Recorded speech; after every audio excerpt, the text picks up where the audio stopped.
of ghetto. I've got a bunch of little thugs, but I love them. It's a fun situation to be in, and it gives me an opportunity to keep creating constantly and showing sort of the craft every once in a while. I'm not allowed to actually teach wood turning or woodworking in the classroom, at least not on any large scale, but I am allowed to show them like small techniques, and every once in a while I can actually bring up one of the mini lathes in and I can show them how to turn, but I can't actually let them do any of it. I can just show them how it works. I've been in Texas for about 6 years now.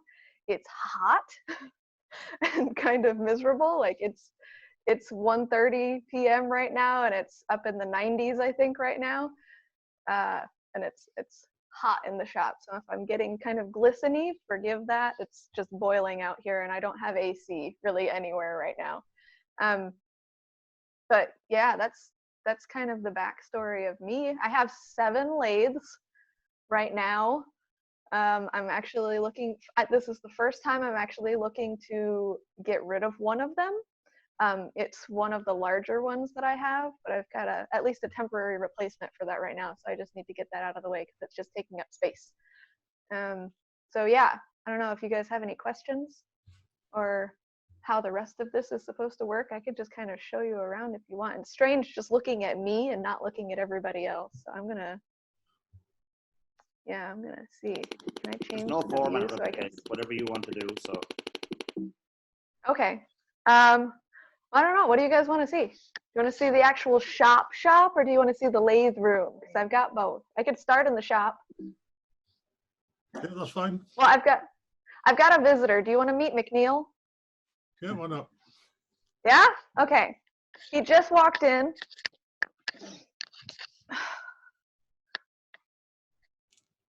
This is McNeil, one of my 2 Scottish Terriers.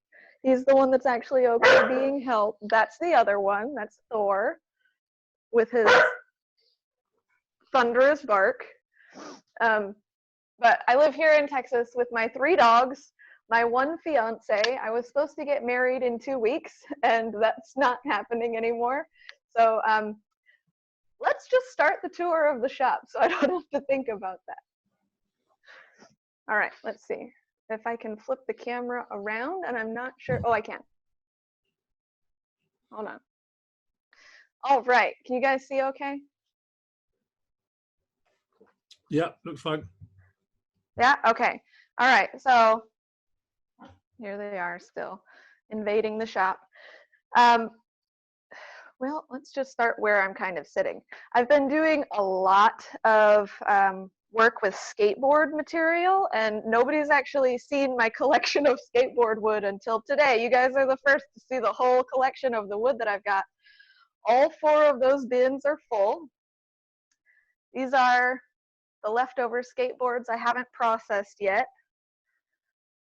I've got organized into different categories of sort of readiness to use. Has anybody ever worked with skateboard that's in here right now? And I hear over there it's not as bright and colorful and unicorn as it is over here. So I guess it's a little bit more boring over there when you're working with this material. I don't think we have the same volume of scrap ones as you've got available to you. Well, we've got a lot of skaters, and especially kind of in the inner city. We've got at least 2 or 3 skate parks just right within the area, like within 40 minutes drive from my house. So it's pretty easy for me to just go and collect all of the broken boards, you know, go out to the skate park, throw some pebbles on the ground and just wait. Just kidding, I don't actually do that. We've got my bandsaw, which I'm really happy that I notice when there's something wrong with the blade. Because I don't know if you can see that. No. That crack in the blade right there that almost broke the other day while I was cutting some stuff apart. So I need to switch that out. I've just got a new blade ready to do that. We've got my wood storage and one of my many workbenches. This is where I have maple, oak, and ash. I've got 2 more shelves underneath that's kind of a variety of other light woods that I haven't quite identified yet. and plywoods and like manufactured wood.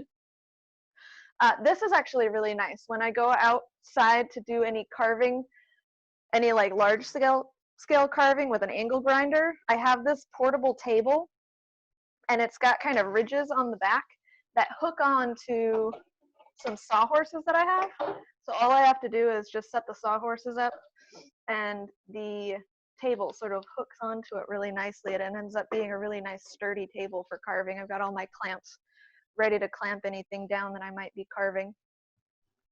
Got some live edge kind of natural wood under there and some skateboard scraps.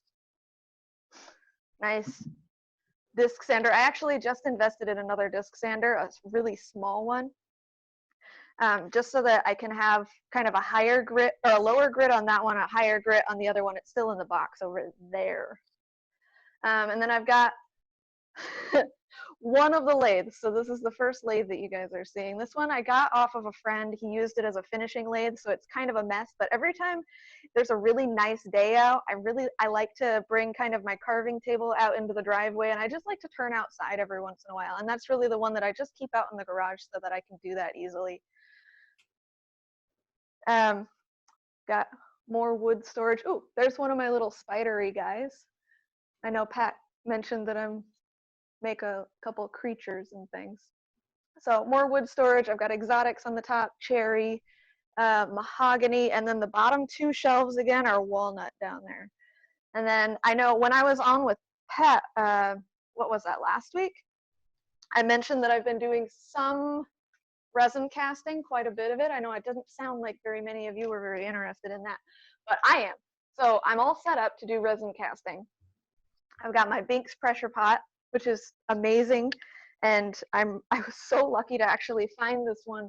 I find a lot of things just from posting questions online. I posted a question, just what is a good, reliable, safe pressure pot, and got about 1 million responses on Facebook that led to nothing for about maybe half a year or so. And then I had a friend that asked me, based on that post, that he remembered if I was still looking for one, and he ended up giving me this pressure pot for like less than $100, and I think they start out at about 500. So that was really, really nice. And it was just something that he bought used and ended up never using. So when I'm doing the resin casting, I've got tons of colors, and some of these I've found searching through a lot of like old kind of inherited things. A lot of them I've bought, and I've found that there's not much difference in the quality between the brands.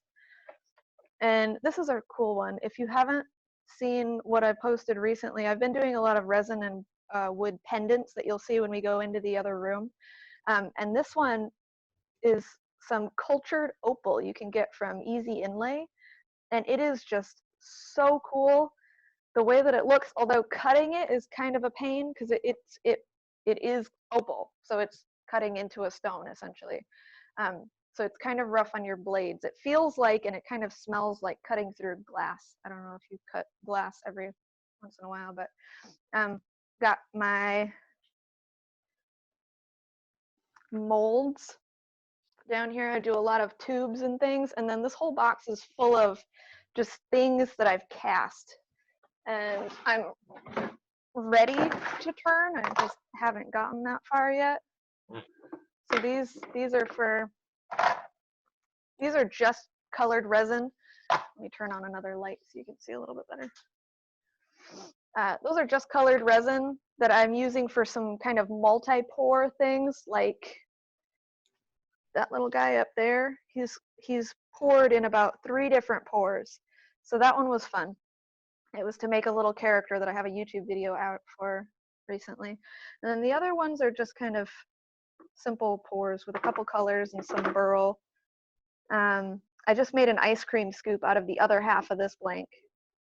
That was really fun. And it turned out really nice, and I had an excuse to go get some ice cream and eat ice cream, which I haven't had in a while, so that was wonderful. And it's really cool being able to experiment with this kind of stuff. Like we have 2 pine trees in the front yard that are total pain because they're just constantly shedding, and they're impossible to actually like leaf blow out of the yard. We have to actually rake them, but They drop a lot of pine cones, which look really cool when they're cast. And then more of that skateboard material. I'm going to try casting these. The only thing when you're using the resin that I use, the Alumalite, it has to be really dry. And I had mentioned this in the past, like I have my wood in the oven for about 6 hours at 200 degrees or around 200 degrees Fahrenheit, for all you guys over there. And then after I have it baking for about that 6 hours and get it like really dried out, it does crack, but it's fine because it's all going to fill with resin anyways. I wrap them really tight and then I weigh them so that if I come back to it like several weeks or months later, I just have to weigh it again, and if it's roughly the same weight, then I know that it hasn't kind of gained moisture weight, so I'm safe to cast them later on. So these are all kind of my wrapped up things, and a new light that I got recently. I've heard that ring lights are all the rage now. I've got a little packing station right here, and this is just one piece that I'm going to be sending out pretty soon to somebody who I've owed this piece for several months. I think since August I was supposed to send it out, but I told him what was going on with school and he understands, and now he's probably forgotten about it, and I'm going to be able to send it off. It'll be a happy surprise for quarantine, I hope. But I like to pack. I don't know how you guys pack your stuff to send. I know packs his really well because I have one of his pieces. But I like to put a really heavy duty cardboard tube, wrap that in bubble wrap, shove it in there, tape both ends, put it inside a box that also has more packing on the edges, close it up, and then it's really, really safe. If it's smaller pieces, I'll actually put them in a plastic tube. I don't know, that's probably a little safer, like the ornaments that I make. I just put them in the plastic tubes, and kind of the same process. So yeah, that's that. I am going to start welding soon, I hope. And then if you didn't see him before, we've got my raptor. He's pretty nice, or she, I guess I should say. And she used to be fully articulated. Her hands are still pretty nice. Wiggly fingers. Nice manicure there. And then her mouth opens and closes, and it was controlled with a rope from the inside. And if you're wondering why the heck I have a raptor in my garage, it's because I'm really into Comic-Con and like Comic Palooza. That's basically different nerd conventions, and that is a wearable suit. And as soon as I put casters on it, I'll be able to roll around as a raptor. All right. Are we ready to move on to the lathe room? Sure, yep. Is anybody? Huh? Yep, go for it. Definitely. All right. Do we have any questions before I go over there? You have a cool actually. Oh, thank you. I forgot one section that's probably one of the more important sections, and I'm really glad that I didn't leave before doing this. I have a carving station that's evolved over the last couple months. Sorry about that. This is my carving station. So I just kind of tuck this table just closer to the skateboard stand, skateboard shelf, and I've got my station is on wheels. We've got kind of the foot pedal down there, a tub that I keep in another little section right there for all of my smaller carving burrs that don't fit in my tree. And we've got all of these carving burrs from Sabertooth, kind of in descending order from rough to fine. And if you haven't used Sabertooth, they are amazing, and I love them. And I've been using them for like four years maybe, and they're great. Although you got to watch your fingers, because if you're not wearing some sort of like leather glove or some sort of protection, like I've got scars all over this area of my hand from when I'm just carving away and it rolls up my hand, but it is what it is, and it's the price of using. What are those blue like inserts? Those are from Rockler Woodworking Store. They're actually for router bits, and they just come. They just come right out. They're just kind of friction fit in there. But Thanks. they've got the they've got the 1/4 inch all the way down into the center that these fit really nicely in. They don't have 1/8 inch, which is what the other size burrs I have are, but I think I could probably just fill the 1/4 inch and then drill a hole through it. That's an 1/8 inch and just be ready to go. And I've just got some stuff that I've been getting ready to carve. This is a horn. Maybe I want like to put horns. Huh? Yeah, maybe like little hose for the smaller ones. You could just cut a little piece off and glue them in just to keep them tucked in. But it's a good idea. Yeah, yeah, and I was even just considering drilling 1/8 inch holes kind of down the side here at a similar angle, but I'm a little OCD and I wouldn't like how that looked. But yeah, okay, next room. Let me lead the way. And I've constantly got these guys under my feet, but they're terrified of the tripods. It's okay. All right, welcome to the lathe room. This is my favorite room in the house. You can probably understand why. I'm gonna extend my tripod a little bit so it's easier for me to hold this and not have to tip it up constantly. Hold on. I like the idea of the tripod. I like the idea of the tripod upside down. Never thought about that. Thank you. Oh yeah, yeah. That has been another evolution of an idea. So my lathe room started out kind of with this lathe over here, and you can kind of see this. I'll shut the door so you guys can see the whole setup. This is where it all started. So I got these. I think every lathe that I've ever had has been used. I got these off of a friend who is in one of the wood turning clubs in my area. I got this one and that one, both of them together for $225. And I think I beat out about 17 other people just because I saw it first. So I was like, I cannot pass up that deal. So I got both of those. And then set them up in here. I basically, right after I moved into this house about 4 years ago, like I was alone and I was like, I'm gonna get a house where I can play with the rooms and make them into what I want. So this used to be a spare bedroom. I ripped up the carpet. The texture on the wall was driving me absolutely crazy because no matter what I did, I could just not be in the room, but dust would settle just on the texture of the wall. So the walls always look dirty. So I took a giant sander just to all of the walls and smoothed down the walls completely, like did the whole mudding of the walls. I guess I flooded it or I don't remember the name, but I mud coated all the walls so that they're really, really nice and smooth, put a satin finish on it and then, so now like dust almost never clings to the walls and it's amazing. And I painted everything white. I basically painted the entire inside of the house white. And then just started adding things. So I ripped up the carpet, so there's still no carpet, although I've been thinking about doing kind of the dyed concrete floors. I like the idea of blue floors, but for whatever reason. Or maybe I'll paint it. Maybe I'll paint a giant mural on my floor because why not? And eventually when I sell the house, I'll have to re-floor whatever this room is anyways. Unless they really like it and they want to keep it just as it is. I doubt they'll want to do that because nobody, as far as I know, is as weird as I am when it comes to making modifications to a house. Okay, so you can see my giant mess.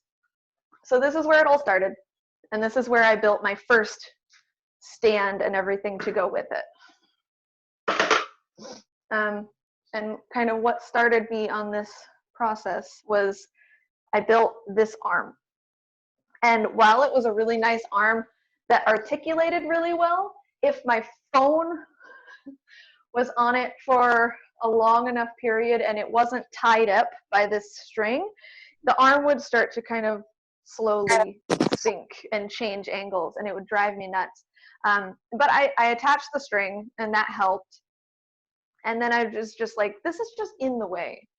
Because I was constantly banging into it with stuff and I was like, something's got to change. And it didn't hold my DSLR, my actual digital camera. It only held my phone. So I had to modify it.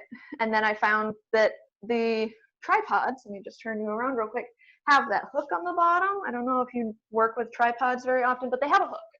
And the hook is to weight the tripod so it doesn't move around too much or fall over when you're photographing something. And while many of the hooks have actually fallen off because of the pressure I'm putting on them or the tension I'm putting on them, I can just kind of wrap a rope. You can kind of see a series of ropes from my ceiling to sort of that intersection of all these pieces. And I just tie it around there and it works really well. And then I don't have to worry about the thing falling apart or the hook falling out. You can kind of see that the hook is sort of suspended in the air right now because it's still attached to the ropes, but it's not actually attached to the tripod. But that I found that works really, really well. And because it's attached to the ceiling and not like leaning on the lathe or on the floor, it doesn't vibrate as much as it would if it were on the wall or on the floor or like leaning against the lathe, but it works really well. So now I've got my, let's see, I'll go back to this section again. I still really like this section a lot because I've got areas for literally everything. So I've got all my calipers and my scissors and my really nice pricing chart that my fiance helped me make up because he's a whiz with spreadsheets and I am absolutely not. I've got a bunch of my Jacob type chucks and my other chuck things, everything that I need for all of the lathe attachments and centers, extra jaws that are really just kind of thrown up there. I've actually got a jaw shelf now. All of the stuff that I could possibly need and an extra key or an extra screw in the wall to trade out my engagement ring for the one that I use when I'm working. So my ring is actually hanging on the wall and that way I know I won't lose it. But yeah, I've got these nice little shelves for all of my turning blanks that I've made up from the skateboard material and other stuff. All of these are that herringbone pattern that I do. I've got a few diagonal pieces down there, some more up there, and I've actually got a whole bin of pen blanks that are just made from skateboard material. I don't know why I'm doing all these because I don't know if I'll ever be able to get through all those with as many distractions as I have constantly. It's like I don't know why I'm doing this to myself.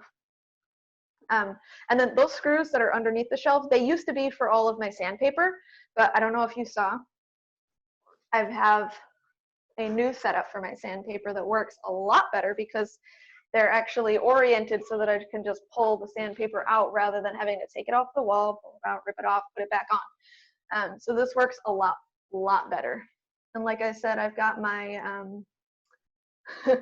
my extensive jaw shelf. So I've got my jaws and chucks, and they're almost all Nova, but I've got a lot of a couple easy chuck jaw setups too. The ones that all you have to do is kind of like put a pin in and it pops the jaws out, which is really nice. Right now I am working with a Harvey. This is the one that I said it was kind of my temporary replacement lathe. It might be permanent. I'm still waiting to hear about that. But for right now, I am a Harvey ambassador and distributor. So this is still all very new to me, but I've recently become a distributor, which just means that I am selling Harveys. And I still don't quite understand how that works. Basically, you give me your money, and I give you a lathe by ordering it through the store, but I can give a discount. So I guess that's the benefit of ordering through me, which is really nice. I feel like, is my camera blurry? I feel like it's blurry and I might need to clean my camera a little bit. No, it's okay. Am I going crazy? Looks pretty good. Okay. I got it on my big screen TV. Okay, good. Maybe it's just my view. Okay, oh, I've installed lights over 2 of the sections. That one's getting kind of dusty, but it makes it so much better in here.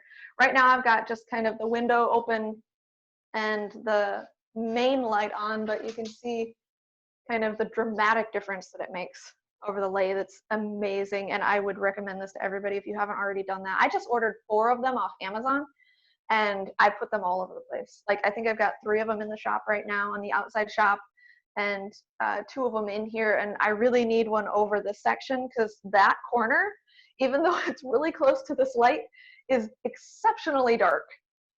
I don't know why. I think it's because I'm standing in a way that just all of the light is blocked. So, okay, here we've got more stuff. So I've dedicated this lathe recently to my buffing wheels. And I think this is the Beal buffing system. It's got triple E, I think diamond something. I don't know what it's called, and carnauba wax. And then these are some of the things that I've been doing with the resin. So you can see those blanks that I had. Where It's are called they? white diamond. White diamond, thank you. I knew it was diamond something. All right, so you can kind of see from the pieces that I had out in that bucket in the shop. I just have my blank. It's cast half resin, half wood. Typically, I throw in a couple colors and then I turn just off the end of the blank. So off of one of those blocks that I had in the garage. That's usually, let's say, about this long. When I start, I can probably turn 4 to 5 pendants off of it, which is really nice because each of those blanks is actually 2 of the blocks. So I can turn like up to about 10 pendants off of just one resin and wood blank that I start with. And then a lot of people have been asking how I finish the backs, because you can see that like the back is finished as well. It's got kind of a concave surface, so it rests on your chest nicely, or whoever's chest. And all I do is just double stick tape to, I've got a bunch of them over there, different kind of shapes. I just try to make a piece that sort of fits the pendant and just double stick tape it to it with turner's tape. Turn the back, finish it just like I would with the front, and it works really well. And I could use the double-sided tape maybe 4 times before I have to take a new piece and replace it, because the turner's tape is really, really good, and I love it. And it's not supposed to go there.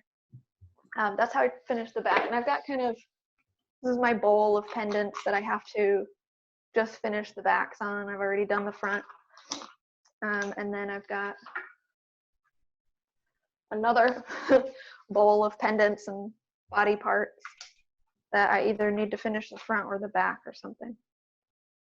So lots of in progress pieces. You'll see I have so many things that I've started that I just need to finish, but then I just start something new and then something else that's new and then 3 other new things, and then I get distracted and go in a completely different direction. I thought it would be a good idea to move my drill press into the lathe room, but at this point it's just taking up space, but I don't know where else to put it. So I'm just gonna leave it there because this is enough space for me to stand, so it's not really in the way, which works. I've got my sharpening station, and this is just the Rikon from Rockler with the stone wheels that came with it, and I really, really want to upgrade. I just haven't gotten to that point yet. I've got a bunch of stuff in the windowsill that's either started or finished or really, really fragile and has broken many times, so I can't do anything with it like this guy. It was fine when I took it off of the lathe, and then I tried to do something to it afterwards, maybe putting it on a piece or just packing it to go somewhere, and I destroyed it. It's just always breaking right there. But I mean, you can kind of maybe see why. It's really thin. I've got my selection of finials down here. I've got this nice little board that I use for either finishing the finials or just putting them on display or keeping them in an organized fashion so that they will not go anywhere, because I tend to lose things. And you can see I have a little tenon turned on the bottom that I turn to fit the hole that's usually fitted to the top or bottom of whatever piece that I'm doing. I've been doing a lot of these ornament pieces out of the herringbone skateboard, and I try to turn or drill a hole through the center of the skateboard to match the tenon on the finials, and then they'll assemble really, really nicely. Sometimes it doesn't work out that well. And sometimes I make a finial that's so thin that I don't feel comfortable doing anything with it, so it just sits on my tray forever. Any questions? Rebecca? Yeah. I'm Lupe. I live in Las Vegas. So yeah, it's closer than Ireland. Anyway, I have a question. For the longest time on your Instagram posts, you were having these little creatures that you make, these little spiders. What possessed you to make that, and what's that all about? Um, so I would give you a tour of the living room or the parlor, but it's a disaster right now, so you guys aren't going to see that. When I was in college, I had an assignment, and the assignment itself was to make something with a timbre, or like a track of basically a series of slats that ran in a track and moved, and like bread boxes and roll top desks essentially have timbres. If you're not familiar with them, I know a lot of us are woodworkers, so we probably mostly know, but just in case.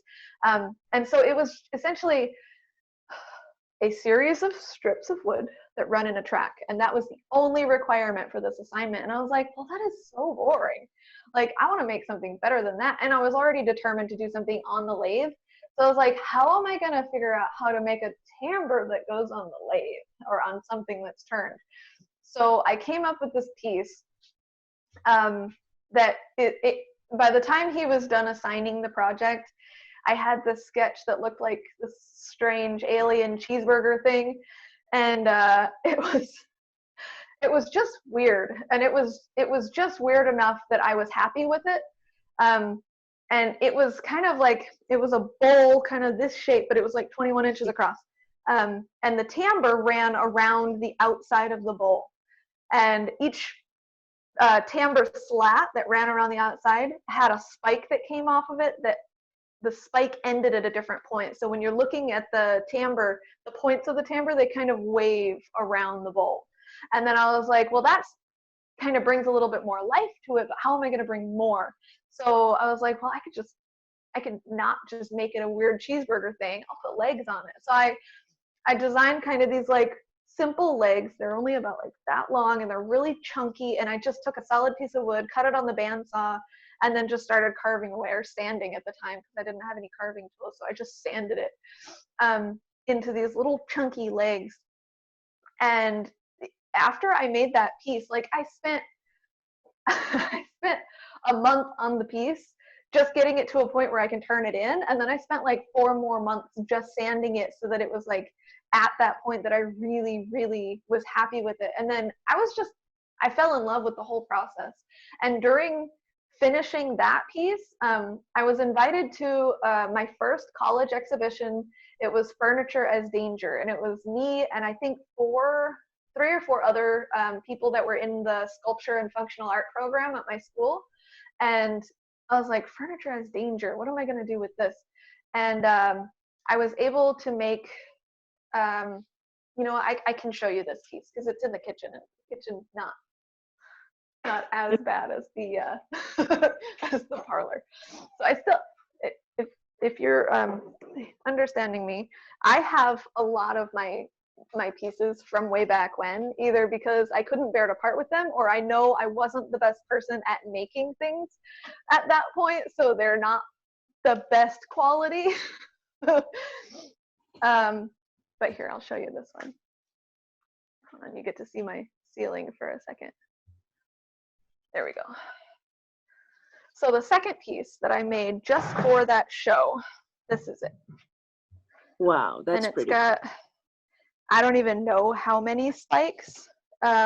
People keep asking me. I keep meaning to count them. I know there's probably some mathematical equation that I can figure it out, but that was the second piece. And I decided to go a little bit further with the legs, and one of them broke. This is why I can't sell these early pieces, is because they were just constantly breaking. I didn't know what I was doing. Here, hang on. There, can you see that okay? Sort of, I'll tip it up. And I kept going with these legs. I'm gonna stab myself. Ow, that hurts. I kept going with these like strange spider-like leg designs, and they just kept evolving, and I was just enjoying it more and more. And then eventually I have these guys. Is it over? Huh? Oh, good. Who won? What was that? Oh, right. Yeah, good. Okay, so I just kept going I didn't. with the series, and I remember. Yeah. Fun? Are these questions for me, or is this background noise? June just showed me quickly, when I was sorry, you Somebody is talking. Please mute your phone. and I haven't had a good look at it yet, so I can't even talk about it because I don't. Mute everyone So again, what's and then just let people unmute. So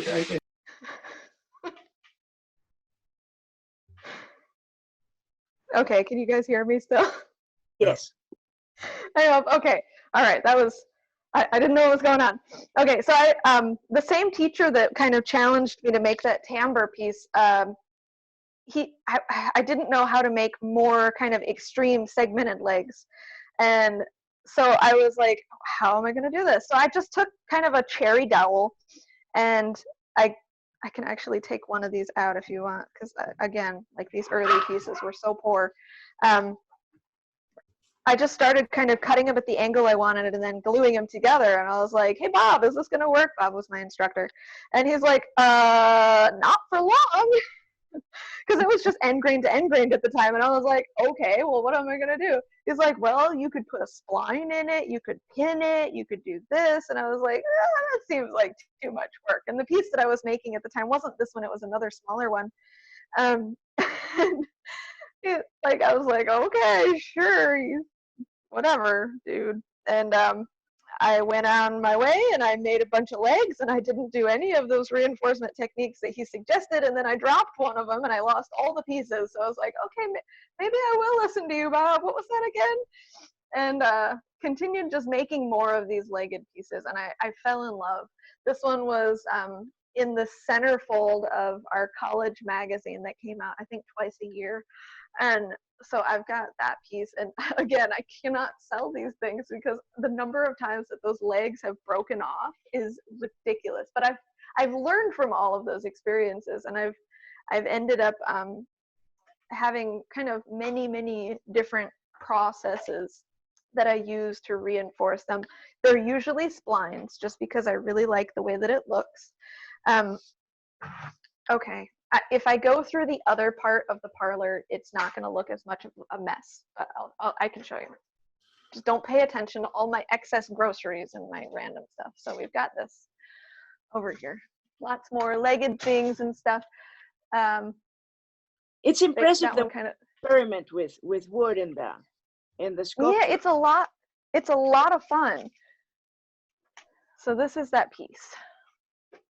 You can kind of see that's it. a tambour. Wow. Huh? That's a tambour.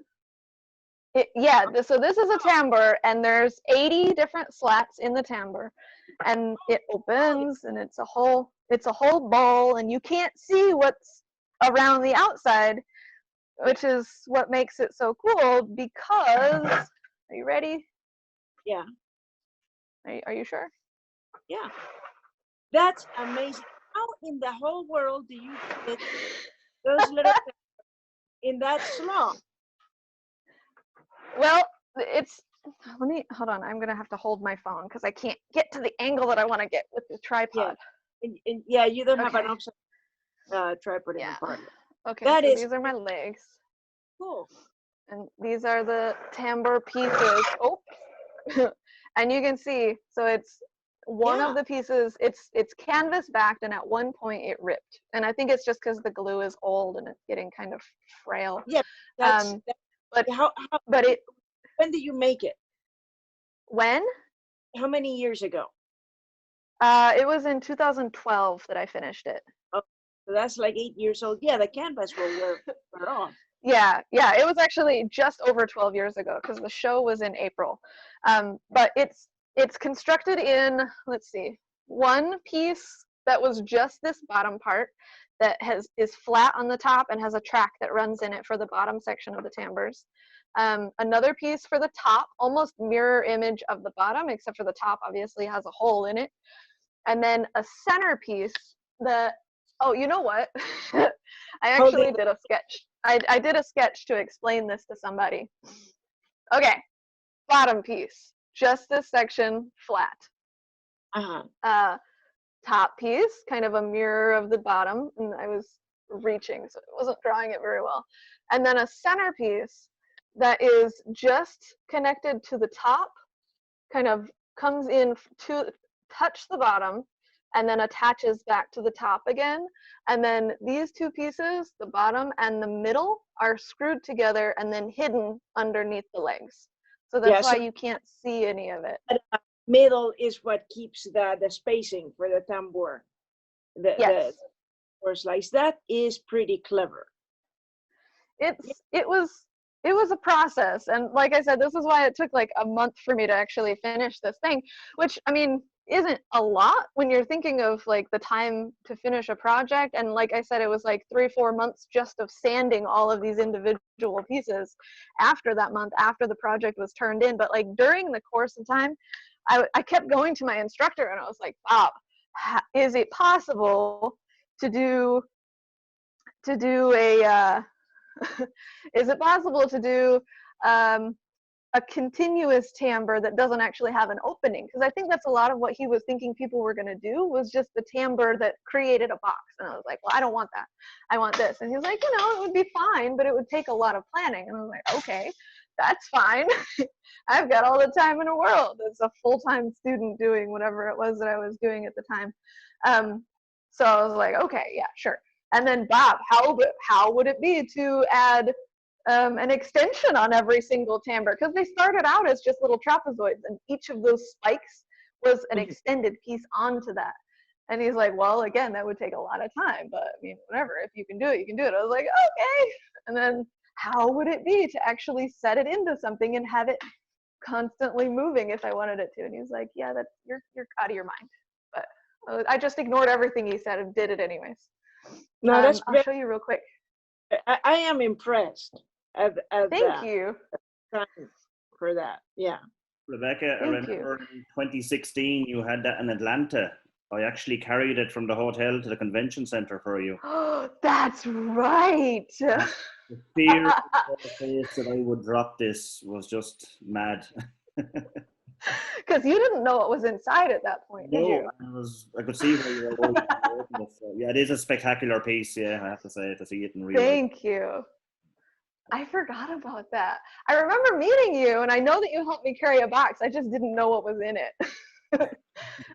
So this lathe that I've got on the pedestal, it's got a place of honor in my living room, and it's currently covered in Klingspor stickers, or Klingspor magnets. This is actually my first ever lathe, and this is the one that my dad gave me.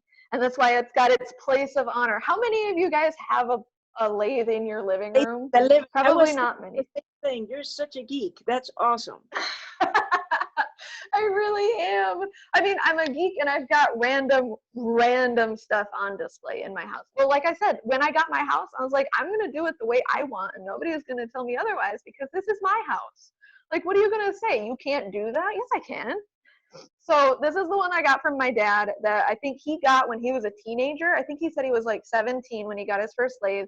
And it's a Rockwell Delta, and it's got almost all of its original parts.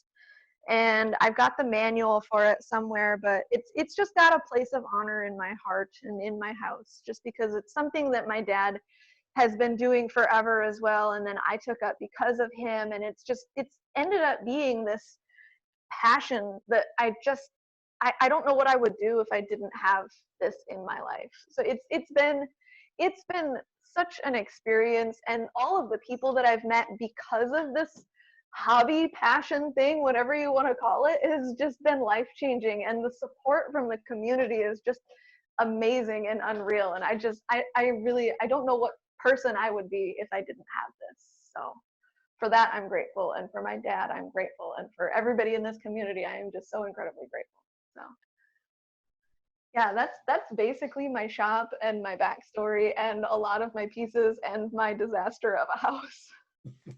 Except for my shop. I did clean my shop for you guys. And what does a fiance say about all this? He's fine with it. Like, he is extremely supportive with my strange hobby. And I know that there are people like me that are just absolutely consumed by the not just desire to create, but the absolute need to create. And he understands that, and he supports it. And it's really nice because he works at Rockler where I get a lot of this stuff, and Oh, I get the discount, which is really cool. But he's always encouraging me. Like if he knows that I'm getting down or I'm like kind of not myself, he's like, go out to the shop and make something. Like just go do something. Go turn a pendant. Go turn a bowl. Go do something. He knows I need that, and sometimes I forget, and he reminds me. But yeah, he's very supportive. He tries to come up with a lot of ideas though, and they're like, you should do this and you should do that, and I'm like, I don't want to do that. I just want to make more of my own stuff. So he doesn't really get that. Like it sometimes it's not just, I don't just need a list of things to do.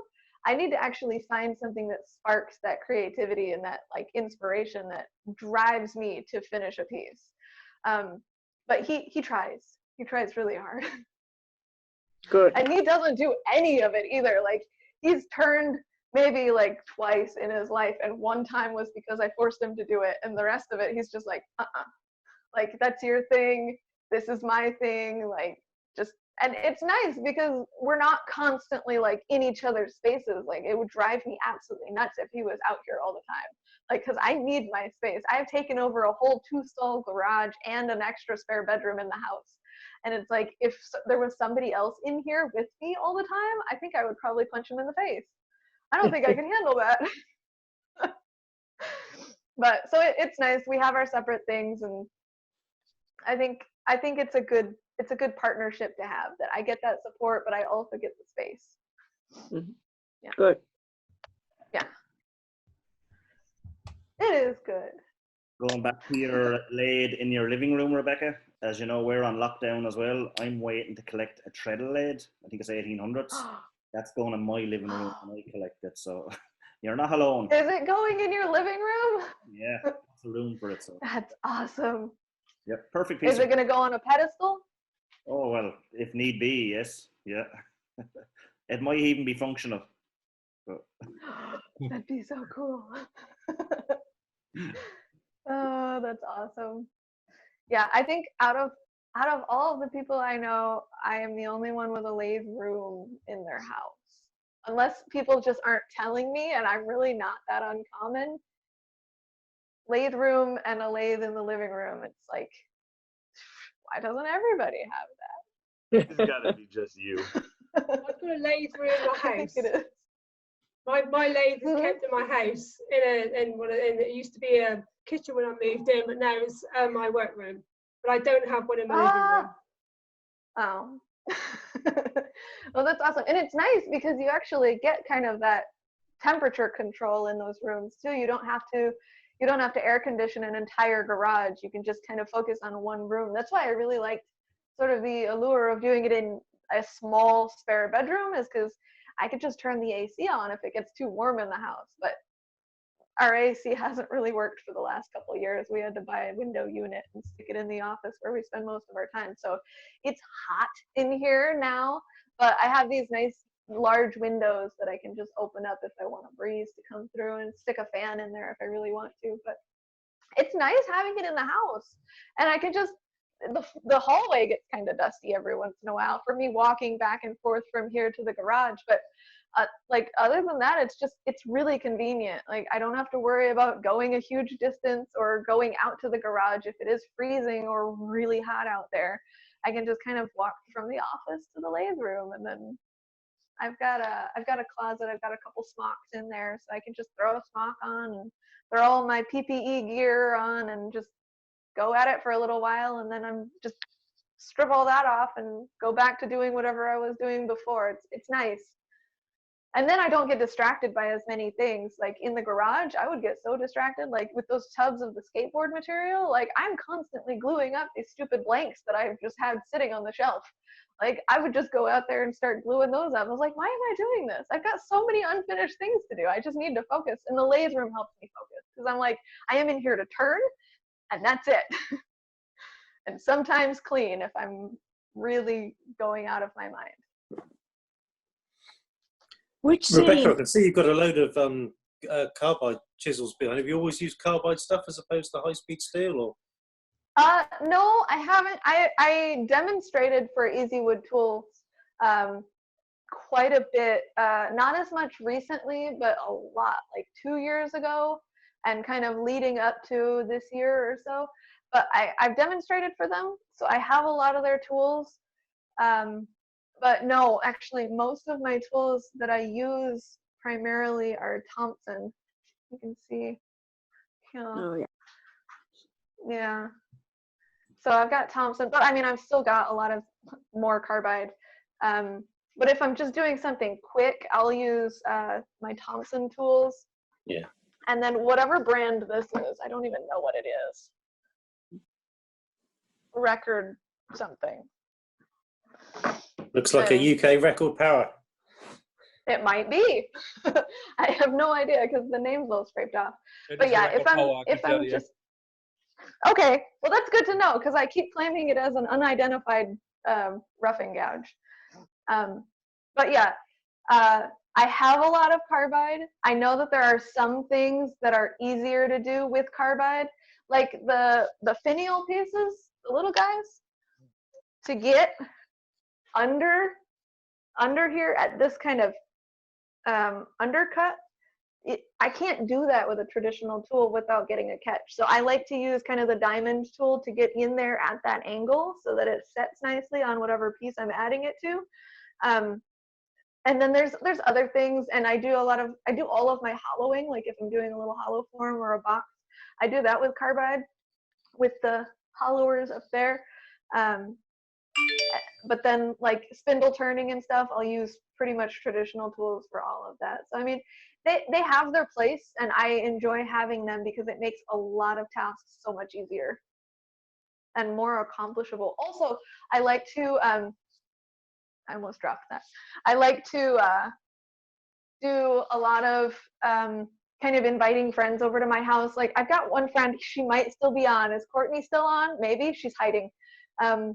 I want to invite her over to my house, and we've been trying to, and then this whole thing happened, and then I was like, okay, well, we'll have to wait until after the quarantine to come over and teach you how to turn. But I've had past students, after they graduate, I invite them over for a cookout, and they get to see the lathe room, and if they're interested, I'll invite them back, and I'll be like, let's turn something together. Like, let me show you how to do this. I actually used to have another lathe that I ended up giving to one of my previous students as a wedding gift because he was so into it when he came over and tried it.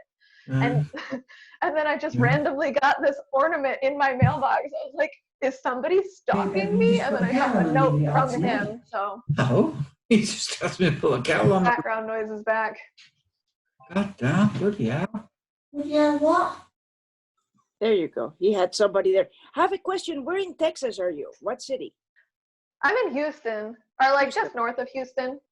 Okay, that's why Yeah. it's so hot. Okay, got it. Yeah. That is Yes. hot. Yeah. It's hot and muggy. It's not like that Yeah. dry heat that some areas get. It's that wet heat because it's all green here. Spent a lot of time over there, Rebecca. And Did yeah, you? it's really hot and sticky. We It had is. a base over there, so I used to spend a lot of time there. Yeah, I've had to straighten my hair 3 times today just to get ready for this because I was so hot in the garage, and I was like, I was running around like a crazy person getting the rest of the stuff put away because I really didn't want to be embarrassed by the garage and the parlor. Just the parlor. That's the worst part. So I was like running around cleaning. Yeah, I don't have that problem. No. Do you have any problem with your timber splitting with the heat? Not too much. Every once in a while it'll get moldy. That's my problem. It's just because of the moisture content in the air. So I'll get mold on my wood, and I'll get rust on my tools and my machine tables. So if it gets real bad, and it hasn't gotten that bad the last couple of years, I'll have I have issues, and so I have a dehumidifier in the shop that I'll flip on, but that thing makes the shop into an oven. It is miserable. So eventually I'm gonna upgrade my dehumidifier just to an air conditioner unit. But that kind of helps a little bit at least. But the stuff, if I really am concerned about it cracking, I'll just take it into the house and leave it in the lathe room. And then it's not an issue because it's pretty well climate controlled in the house. It's not the sort of thing a man can do, take wood into the house. I mean, you could. You might not want to, but you could. Yeah, but I'd have to Potentially. hide it.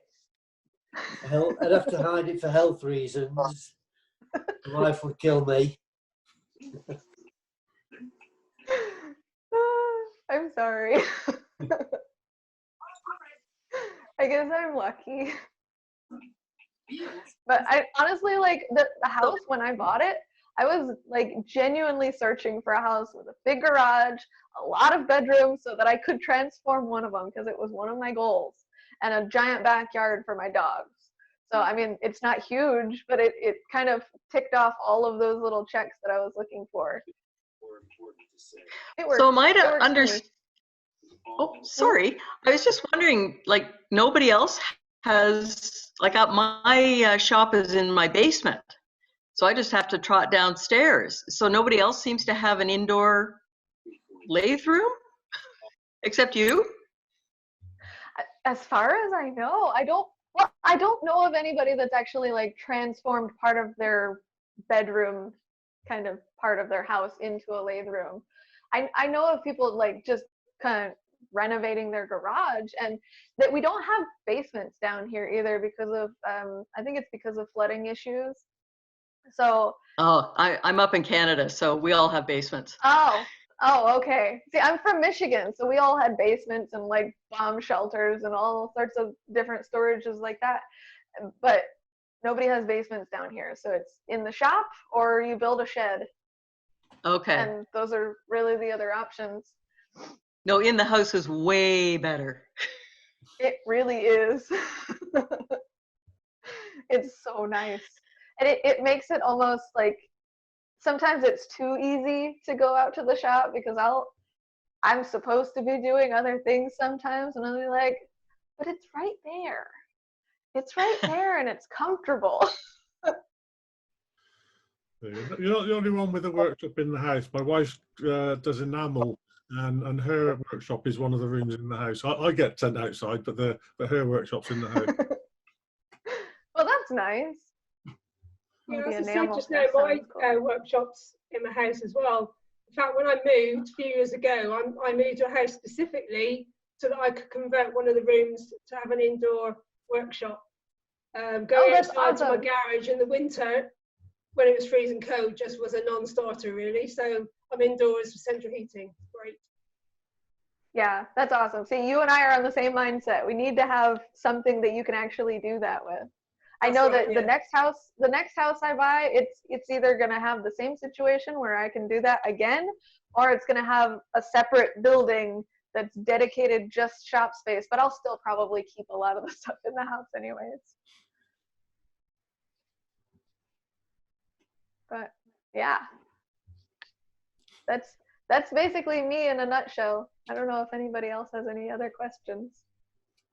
You had a magnifying glass over your lathe. I think it was behind you, Rebecca. Is that for your finials? What about it?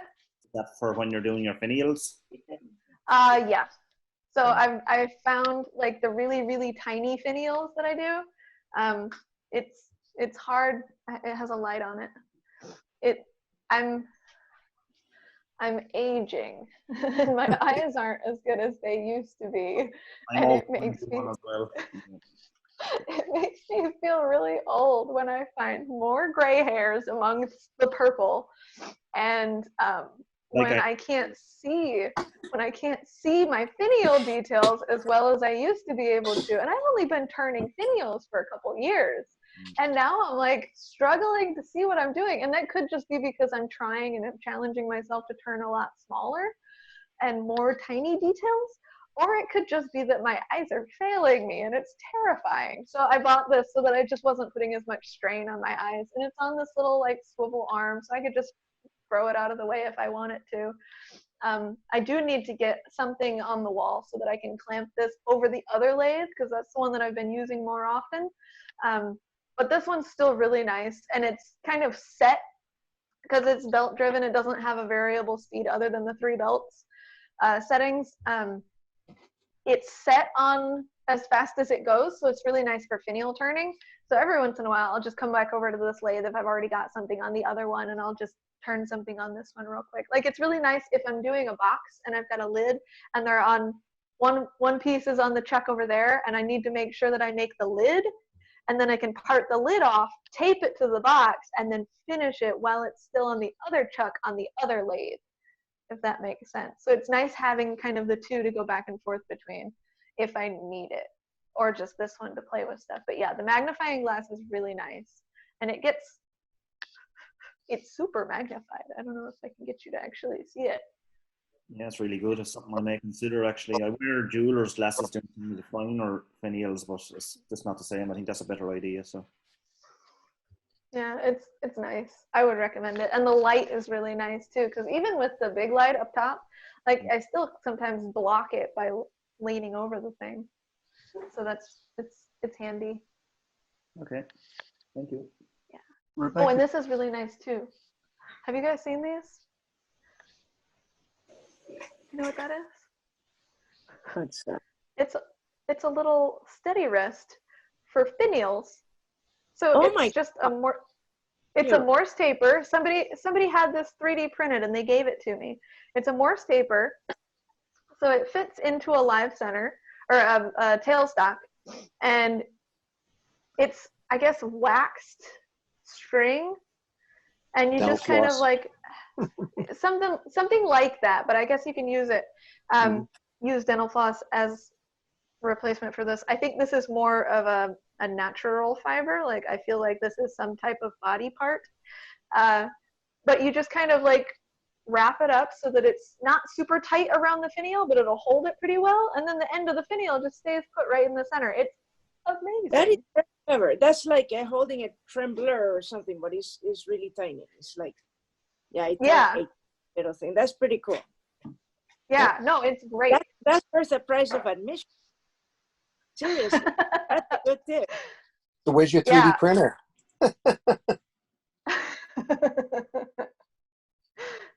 I have one at the school that I'm stuck away from.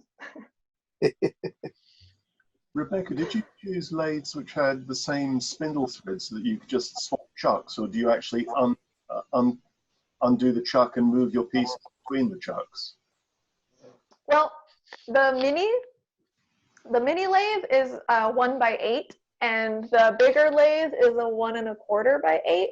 So I can't just switch chucks over. I wish I could. It would be really nice if I could.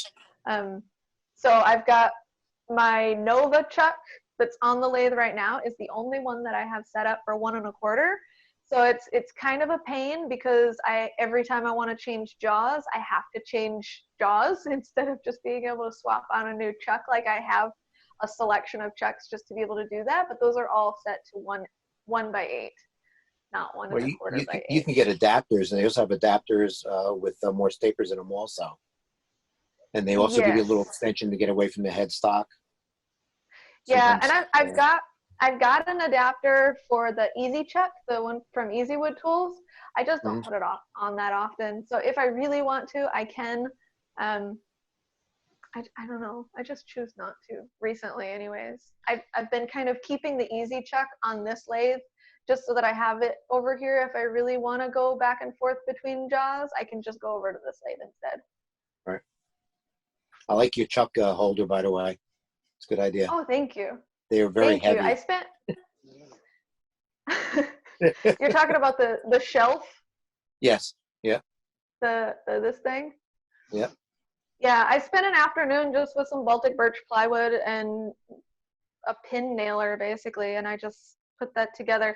And I think unless I attached all of them, I think that some of the shelves, the shelves will actually come out if I want them to, except for like every third or fourth shelf is fixed, but the rest of them I could just take out if I want to, if I need to put a taller set of jaws in. But right now it's kind of custom fit to the jaws that I have.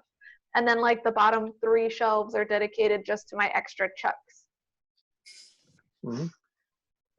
So yeah, I keep trying to find more ways to utilize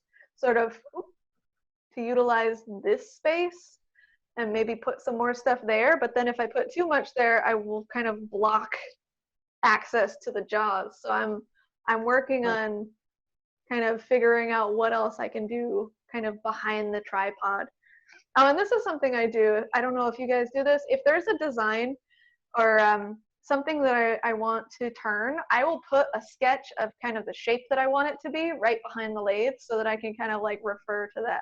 And I get pretty close usually, but I mean, obviously we have all of those turning creative opportunities. Is what I like to call them, that sometimes they don't look exactly as you planned, but they get close enough. And at least going for an idea is better than starting with absolutely no plan in mind at all. Yeah. Another thing for walls, you use French cleats. I haven't done it yet, but it's just, I'm not sure if I want to, but that's another alternative that you pick up and move stuff around easy as you build units. So. Yeah, I've been thinking about that. I've actually got, I was actually ready to put a French cleat up to hold something. I have a piece of a cutting board that when I'm filming and I want to kind of go straight down over the lathe bed, but I need more of a work surface, I've got a cutting board that I have kind of hanging on the wall. I don't know where it is right now, it walked off, but it's got two little hooks on it. And those, I was going to have a French cleat kind of end on the edge of the cutting board and just kind of hook it onto the back wall so that at least it sort of stayed in that position and I didn't end up accidentally pulling it off the wall. Instead, I just put some eye hooks into the wall and those hooks just kind of grab onto it. So that works a little bit better, I think, anyways. Yeah. And then I can just hang them out of the way when I'm not using it. Hi, Rebecca. But yeah, I like that. Yeah. Just a thought, the more you put on the wall, the less white you've got to reflect the light. So it darkens your room a little bit. Yep. Just dawned on me that, sorry. I'll just add more lights. Yeah, we'll do that. Okay. And you're doing LED lights now, right? Yeah. Yeah. Yeah, they're so darn cheap now. Like, I have 15 in my studio. 15? Oh my gosh. Yeah, and I think dust all collectors. of these are like, I think these are all like 4,000 and 5,000 lumen. So they're bright, like way brighter than I thought I would ever need. But without it on, I was thinking like, how on earth did I see anything without these things? Because you can barely tell when I'm turning the main light on and off with these things on. Like it is so dark in here. That's probably why my eyes are going bad, is because I didn't have these lights in here until that one I had maybe a year ago, and this one I just put up a couple months ago. But I only just got this lathe right here a couple months ago too, so. Yeah, lots of light. Oh, and I have a little light that I have if I really need to see. Sorry, I'm just poking the screen. I've got this little guy, and it's just kind of a little clip light with an arm that if I need to direct it, I can direct it. So if I lose light or if I need to go inside a vessel, I can go inside a vessel, but I can kind of just angle it down to suit my needs. Yeah. Do you have IKEAs around by you? We do, actually, and it's sort of dangerous because one of them is like a 2-minute drive from one of my wood turning meetings that I go to each month. They got those flexible lights there, like $15-20 there. The only thing, it's not great light, but it's bright light. And I was trying to do a lot of filming. I do a lot of symposium filming.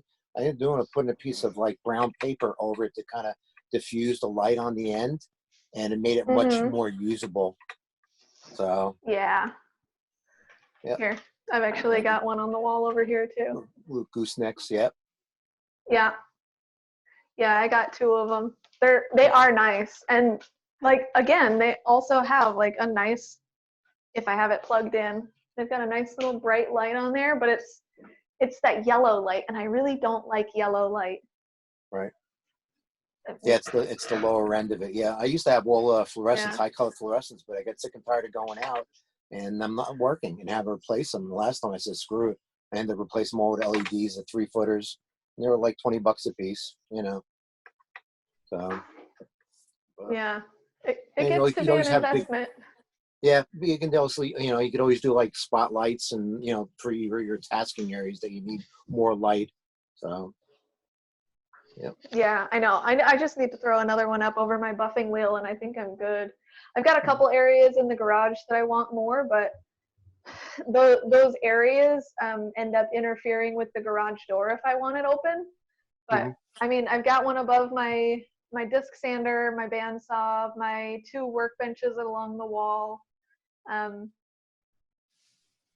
so I guess I have 4 out there and 2 in here. But I mean, it's good. They work really well for now. I know that I'm going to add more eventually. Right. To deal with the underneath the garage doors, you can run a cable across both sides and then have it underneath where the garage door would be. You can hang it off of that then. I've done that too, so yeah. I might do that. Keep up the great work. Oh yeah. And a nice cable. It's not going to bend anywhere. You can always hang it on one of the runs for the garage door to support it in the middle. And they're not that heavy. Plus they draw like half of the power of fluorescent. I mean, you can't go wrong with them. Yeah. So, yep. I might just do that. There you go. Give you something to do for the weekend. I'll need to tell Henry. Well, I could go back to Rockler. I've been there way too often over this quarantine. And that's another dangerous place. It's only about 10 minutes away from my house. Yeah. And then in the other direction, we have a Woodcraft. Oh yeah. Yeah, we used to have monthly meetings of Woodcraft, and you always buy whatever's on sale. Yeah. Harbor Freight. I was just in there the other day. It's my first time going in there in probably 2 years. I was like, I shouldn't be in here. Yeah. But I got what I was looking for, so it was okay. And by the way, thank you for doing this. It was very good. I enjoyed it. Yeah, no problem. Yeah. No problem. I know. Huh? I sent you a bunch of ebony years ago. Black ebony. Do you remember? A box full. Probably.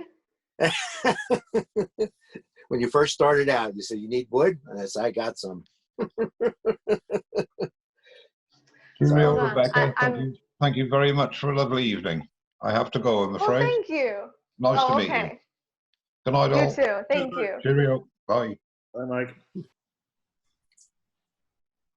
But yeah, I like to see little gadgets and stuff hanging over the walls, little jigs that help things out. That's the stuff that really helps things out. Yeah, definitely. I know I've spent, I mean, like 3-4 years building this room out and making it the way that I want it to. And it's a constant evolution. And I know that there's still a lot of things that I want to add, and some things that I really don't need anymore, and others that are really just taking up wall space. But I mean, you live and you learn, and you grow, and you learn things from other people when you see their shops. That's why I love these shop tours. Like seeing other people and the way that they figure stuff out. Like, oh my gosh, why didn't I think of that? I probably did at one point and then completely forgot because I'm scattered. Right. Well, I have a 9-foot ceiling. It's it's a 3-car garage, and 2 cars is for wood. The other one's for metal, blades and stuff. And but what I want to do is do a hanging support from the ceiling. It's a 9-foot ceiling or 10-foot ceiling to put all my cameras on. I mean, since I was doing symposiums, I have 12 video cameras, and I have 4 wired remotes that I can focus in and move them and stuff like that. So ultimately to be able to get all different, positions where you want to look at. So yeah. Nice. Yeah, I know. I need to figure out the camera setup and make it a little bit easier for me to just hook a camera basically anywhere that I might be filming. That's what I need to figure out.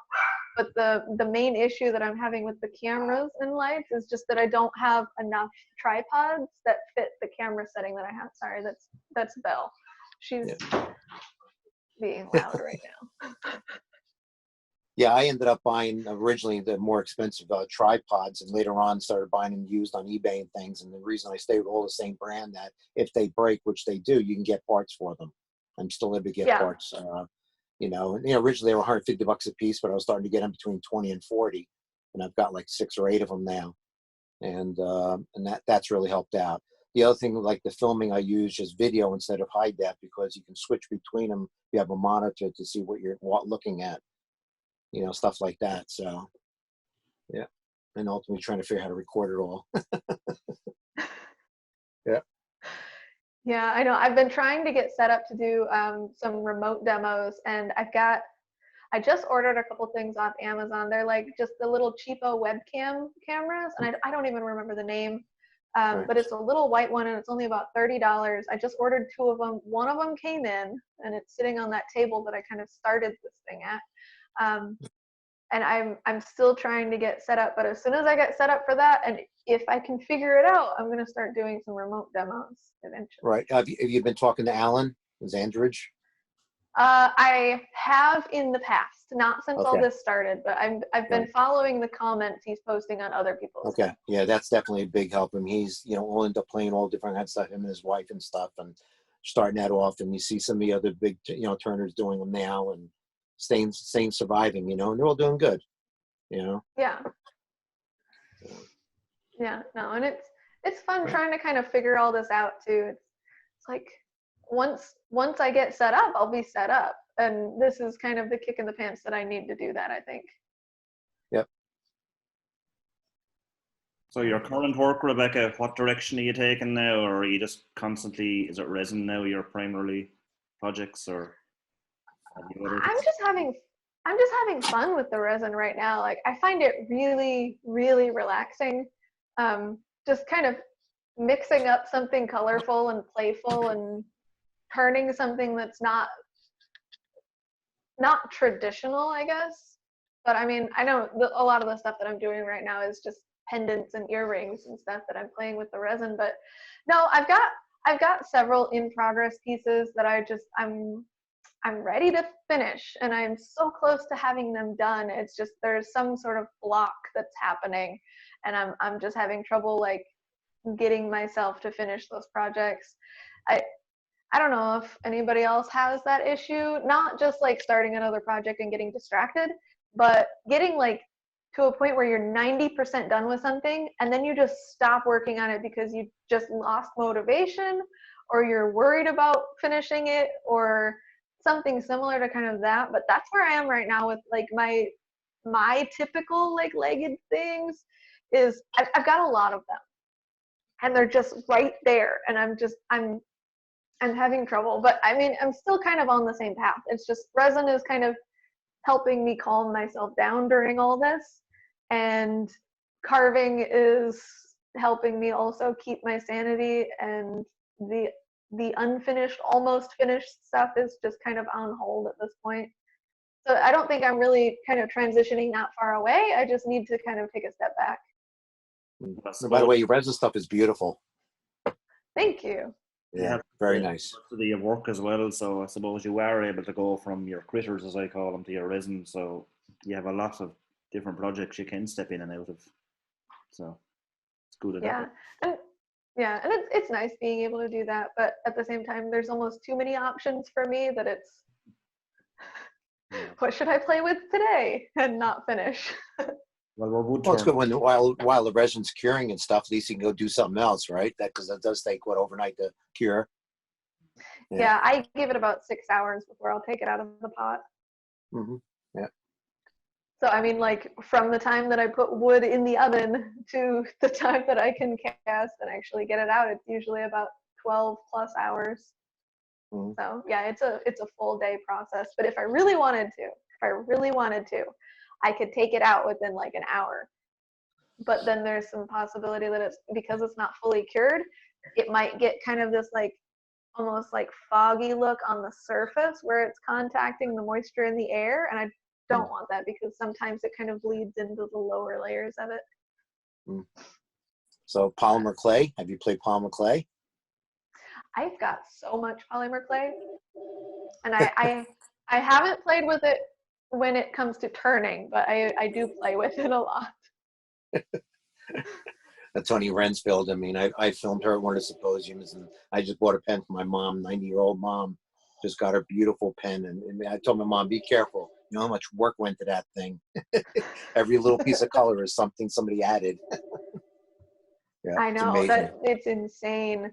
I know. And Yeah. right before we left for spring break and the quarantine, I was teaching my students how to work with polymer clay, so that we were just working on canes where you like take a long piece and it's basically the same image.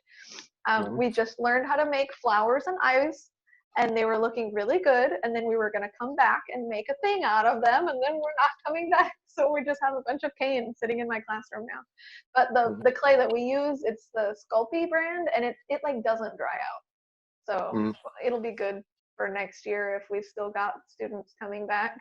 I don't know what's going on. But yeah, it's fun. I've never turned it, but I make things out of it. I think it's fun. And it's really nice for stop motion animation. So if you wanted to get into like making animations of stuff, you could use polymer clay, and it works really well. Okay. Just don't use red because it gets all over the place.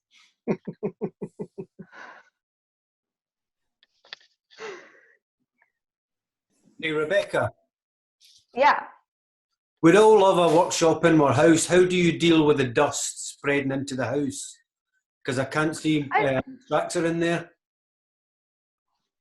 I shut the door. And open the window. Yeah, basically. If it gets real dusty, like if I'm sanding a lot, usually what I'm doing in here, it doesn't bring up a ton of dust, but I've got my dust collection. I've got one of the big trend masks with the motor on top and the filter inside if I'm going to be doing a lot of sanding. Otherwise, I'll just use kind of like the Bane version of it. My little guy. Aye. But yeah, I will open. Huh? I did see a hose behind your jet lathe behind you, but when you change the camera view, there's nothing on the end of it. Yeah, I have a mini shop vac, like just a little guy, like maybe 2.5 gallons. That if I'm using that one and I know I'm going to be sanding a lot, I'll bring that one in here and I'll just hook it up. It works pretty well. Thanks a lot. Mm-hmm. Yeah. Rebecca, Sorry. Rebecca, I'm going to have to go now, but thank you very much for the shop tour. I've really enjoyed it. Excellent. Okay, well, thank you. Good night. Cheers, Andrew. Good night. Good night. Rebecca, bye. Rebecca, somebody once told me that the dust is the most dangerous part of wood turning. But I disagreed. I said, try walking into my living room covered in shavings when the wife's just moving up.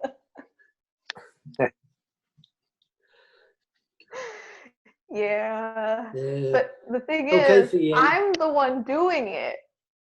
So it's really Henry that gets upset when I leave shavings all down the floor of the hallway. And I was like, okay, I'll sweep up again. Like, I have to sweep up probably 3 or 4 times in the evenings that I'm turning. Just because I track it. Those are termite crumbs, that's all. He can find you, follow your path, right? So, exactly. But I got one of those shop vacs, and I have one of those Rockler in between, like a filter or whatever. All it does is it's just a pipe in, a pipe out. That's amazing. Like 99% of everything goes in that first one. I got them hanging from the ceiling, so they're out of the way. I got like a 20-foot hose. I can connect it to anything, and the main vacuum, it's got like nothing in it, so that filter doesn't clog. Because that's the biggest nuisance. The fine dust clogs. But with that other Rockler thing in between, and other people make them too. Nothing sophisticated. Everything stays in there. It's amazing. Oh, that's awesome. I know somebody was recommending that to me a couple weeks ago, or maybe a month or so ago, when I showed a picture of the filter in my shop vac. It was like, it didn't look like a filter anymore. And it kind of seems like that's the state that it might be in right now, but I didn't want to take it out before this. Yeah, I think they got one. Would be like, yeah, I think they got one that goes on a 5-gallon bucket even. I know they make a mini cyclone, but I don't even know if you need that. That's a little expensive, but just to have something that goes in, one in and out of a 5-gallon bucket, and it just drops almost all of it down on the bottom. It's amazing. So. Yeah, I know. I really need one of those. And again, Henry works at Rockler, so I could just swing by and pick one up if they have them in stock. Everything's out of stock right now. This thing is like, all of the woodworkers in the area are in their shops at this point. So like everything that anybody wants is out. Yeah. It's crazy, but I like the idea of it. I just saw somebody that lived like right down the road, and I was driving by, their garage door was open. It's like 4 houses down with a drum sander. I was like, who are you? Who are you and why have we never met? I actually stopped while I was driving by. I was like, are you a woodworker? And they go, look, you're some crazy nut. Yes, he looked at me like I was crazy, and he's like, no, why would you say that? I was like, because of the woodworking tools in your garage. And then I realized, like, I really sound really creepy. And desperate. I know. I think he thought that I wanted work done. And I was like, no. I mean, I might want to borrow your drum sander from time to time now that I know that you live like almost next door. But other than that, no, I'm good. So segmented turning, you haven't experimented yet? I have not.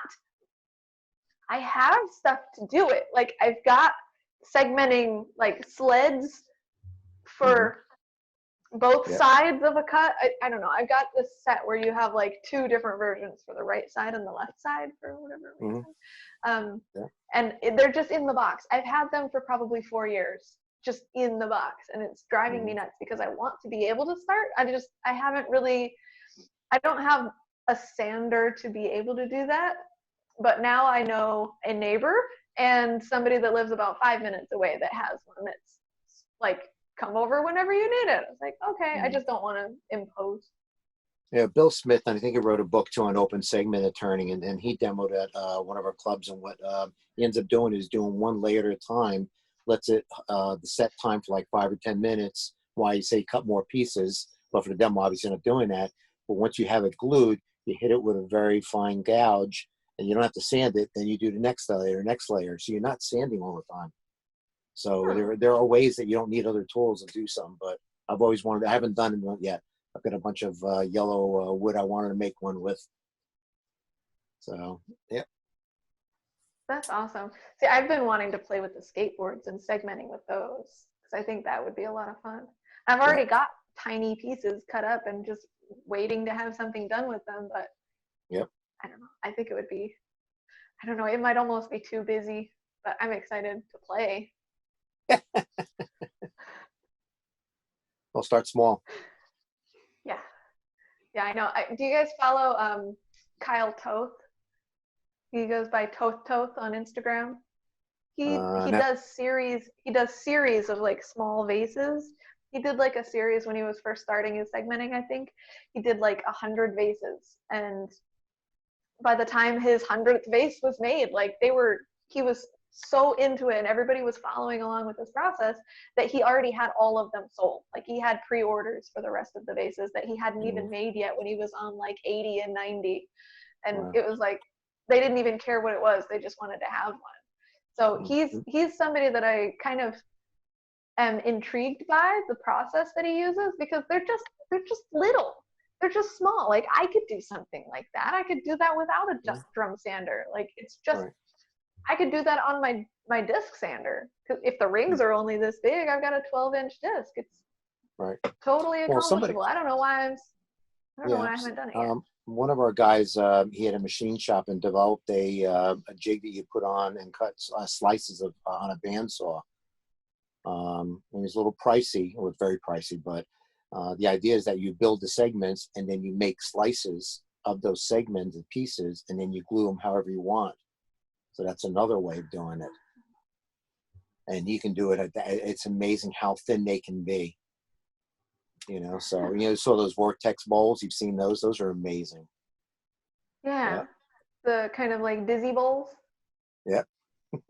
Yeah. Those are cool. In fact, one of the AAW magazine, when they put their issue out, that was like that bowl right on the front, that was one of those dizzy bowls or vortex bowls. Right inside the front cover is my 2-page spread of like all of the stuff that I did, which is really cool. But that kind of thing was on the front cover, which is really cool because now I know. And I looked into it when I was like paging through my thing. I was like, okay, this episode, I'm actually going to read everything in the book. Yeah. You know, what's really good too is everybody in the wood turning community are very, you know, easy talking and tell you how they did things. It's nothing's really secretive, you know. So if you want to find out how to do something, you contact them and they're more than welcome to tell you how to do things. It's amazing. Yeah, I know. And I've actually been, I've been almost critiqued for giving away too much information at times. Because like, I'm just like, yeah, like if it's going to get you to make something, like I'll tell you everything. And I'm trying to cut back a little bit on that because I've been having some issues lately that I'll make a piece, I'll show everybody how to do it, and I won't really like profit from it. But then there's other people that'll go out and they'll be like, look at this piece I made. Look at all of the steps. Look at all of the details. Let me give you all of the information that I just got from her. But let me also offer you this class that I'll charge for teaching you all of these things. I was like, wait a minute.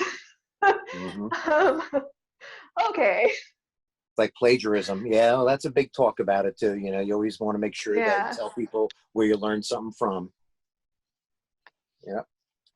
Yes. Yeah, exactly. And it's an issue sometimes. It doesn't happen that often, and so it doesn't make me want to stop sharing information, but it's irksome when it happens. It's just like, come on, guys. I know what you mean. Like, yeah. Like I thought we were all in this together. It's like that little thorn in the side. And the good thing about you telling people how to do things, I'm sure that other people will give you feedback. Say, hey, I found a different way or a better way of doing something too, and you learn too. So yeah, no, it's great. Like the joints that I have for the legs that I make, like I do the spline just to keep it kind of supported because I know what happens if I don't. And I was teaching at a retreat and I was showing everybody the spline technique, and probably 8, 10, 12 people at this thing in my classes were like, you know who does this better? And they all told me the exact same thing. And I'm thinking like, okay, but I know that just glue won't work for this, because they were just telling me, they were telling me that there was a process that you could just use glue for end grain to end grain.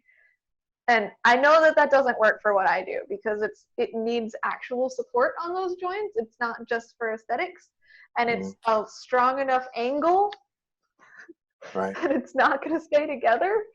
But I mean, like it's cool. Like I want to try that technique with maybe a not as aggressive of a joint and maybe something that doesn't need as much support. I want to try it.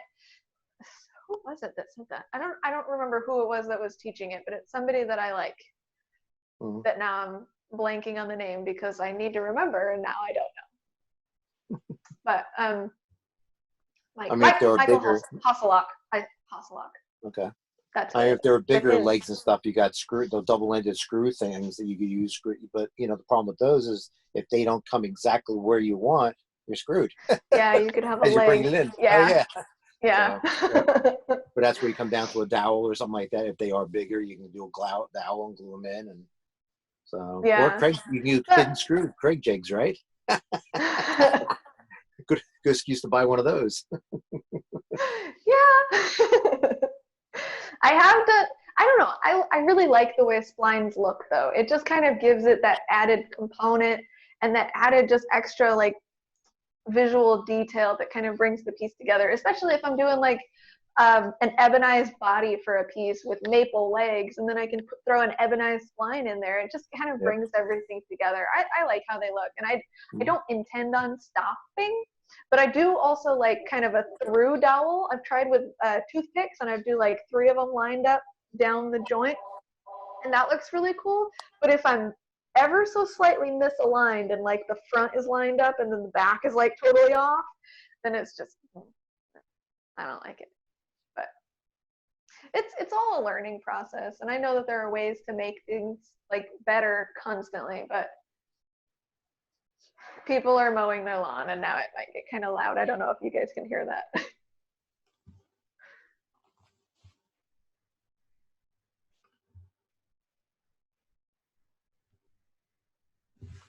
Anyways, any other questions?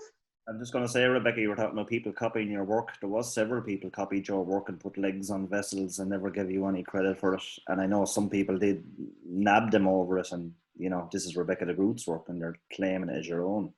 So yeah, plagiarism is rife. Yeah, it is. But I am fortunate enough that enough people know me and they know that that's what I do, that they'll kind of stand up for me and they'll support me, and I don't have to be there to kind of like defend myself. There's enough that'll kind of stick up for me. Yeah, because one of the first nights of these meetings, one of the discussions was about people signing work. And I was just simply saying that it's nice for someone to look at your work and know it's yours, and yours is recognizable because of the legs and things. So yeah. Yeah, it is. It's fun, and you know, it's funny because I don't know if I will want to be known as the creature lady or the person who makes creepy things forever, but I really enjoy making them. So if it doesn't change, as long as I'm still happy making them, I'm fine with that. But I don't want it to become my only thing, you know? Once you're having fun, that's the important thing. Too many people forget that when they go to the workshop. So, yeah. Yeah. Rebecca. And that's what I'm doing. I'm just having fun. And that's the whole point, isn't it? Exactly, yeah. Rebecca, do you use any jigs or anything like that to clamp the joint? When I'm doing what exactly? When you on the legs, when you're gluing them together, do you use a jig? Well, how do you hold them together? Usually tape. Right. So I have oh, I lost it. I have some brown tape. I don't remember the number exactly, but it's like just woodworking tape, and it works really well if I cut the leg apart and I put it together and I tape it on like all of the sides, and then just slice through the tape on one side, kind of open it up and glue it together, close it back up, and then retape that side. Right. If I'm using like an epoxy, that's a long cure time, like an hour or so, I'll glue that up, let it sit to the side while I work on other things, come back an hour later, and then I'll cut for the spline. And then I'll just stick the spline in, tape the spline in, because sometimes it likes to like move a little bit, and then I'll let that cure again, and then I'll start working on it, like the final form, either like just trimming all that stuff away or carving it if it's a carved piece. But it all just depends on what process I'm using. I've kind of strayed away from the turned legs lately, just because I don't like the limited angles and forms that I can get on it. Because if I'm turning a leg and I'm turning it from a spindle, cutting it apart, putting it back together, it's very straight angles. But if I'm actually taking a piece and just cutting it from a board, I can have kind of sweeping angles that do a lot more and have a lot more going on with them. So if it's just that, then I'll just take it, glue the pieces together again, tape them, and I can actually like put them in a vise to keep them held together too, because they're starting flat and then I'm carving them round. All right. Thank you. Thank you. Yeah.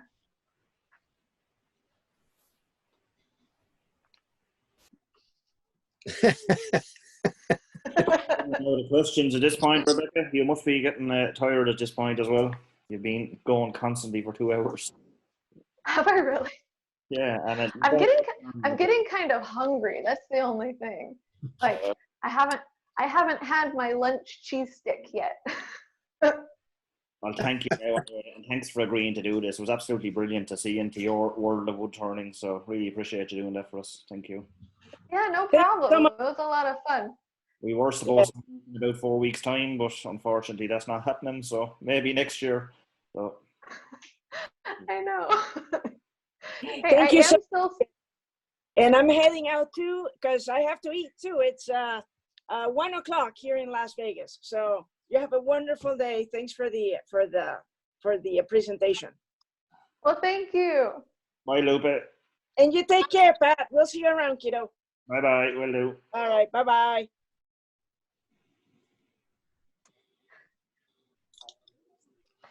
Everybody's Did you dumping you, hear huh? that? Well, we get thunder and lightning coming right now, so it's cool. Oh, see, we had thunder and lightning the other day, and I slept right through it, so I missed all of it. And then it was actually nice and cool the following day, so I was very grateful for the rain. Yeah. But now it's just muggy again. So. You always go to the car and you have air conditioning in a car, right? Hi, Rebecca. Do you remember making your aerosol spray shelf, cabinet, whatever you want to call it? You kept us all guessing what you were making. In the garage? Yeah, where you keep all your aerosols. Yeah. I think that was the first time I became to know you. I wonder what you were making. Yeah. Yeah, I like to do that. How long ago? 2 years ago? I think it was. Because that's right around the time I sort of like completely rearranged my shop and started putting new things up on the wall after I figured out where I wanted the workbenches to stay. Yeah, I think that was about 2 years ago. Yeah, I remember it well. And it's still there, so I haven't changed a whole lot since. Yeah. You had us guessing what we're making. I like to do that. Okay. Like show a really random form and like, who knows what it is? It looks like a little set of stairs, and I had a lot of people confused. Mm-hmm. Yeah, me too. but that's not hard. That's not hard, believe me. Yeah. You know, I was actually supposed. Yeah, and I have a gun safe for my old chemicals and stuff. So now the black powder went back in the gun safe again.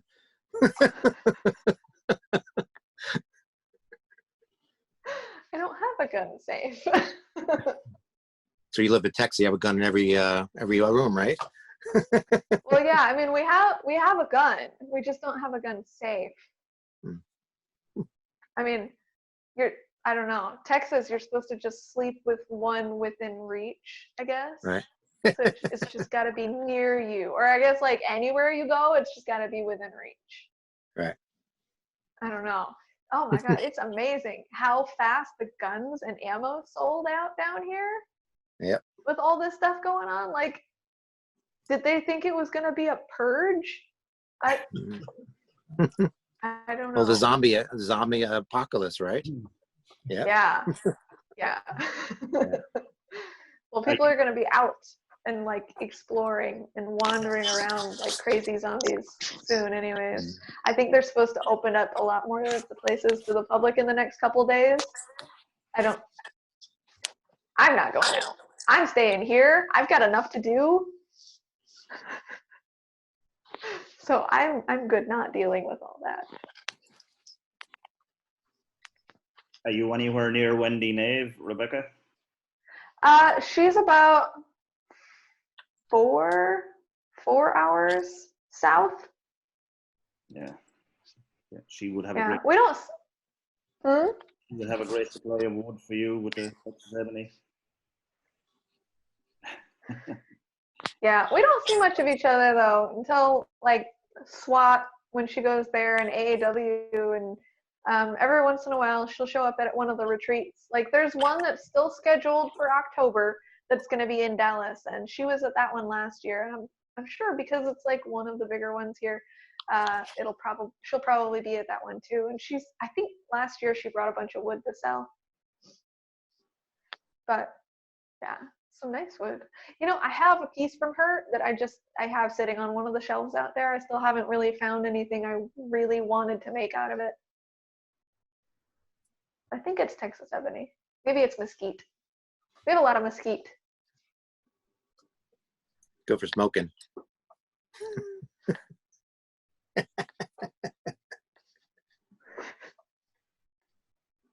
So if you want to go for your lunch, Rebecca, we don't want to be keeping you all night, it's night here, obviously, but that's probably a good idea because I can audibly hear my stomach rumbling now. Thanks very much, Rebecca. I'm going to go now. Thank you. Yeah, sorry All you right. had to Well, put thank up. you guys. Yeah, sorry you had to put up your wedding for all this stuff too. It's crazy. Yeah, it is what it is, and we're probably gonna still go and get some pictures taken on the date, but we'll see. Yeah. We'll see when everything will get back into our new normal, and we'll be able to kind of start planning again. I'm just hoping with all this like sitting around. I don't do a lot of sitting around, but I know I'm eating a lot more snacks than I usually do. I need my dress to fit. Well, that's Whenever why that. I was going to make a comment when you said your cheese stick. It's a cheese stick wedding dress diet. I know what you mean. I mean, like, I don't eat a lot, but now I'm eating more takeout, and it's just like, oh my God, the carbs. Get yourself a pressure cooker. I just did a pork roast, and it was amazing. Yeah. So, all right. Well, thank you, Rebecca. It was very enjoyable. Thanks again, Rebecca. I had fun. Thank you very much. Thanks. Thanks, Rebecca. Thanks. Thanks, guys. Cheers.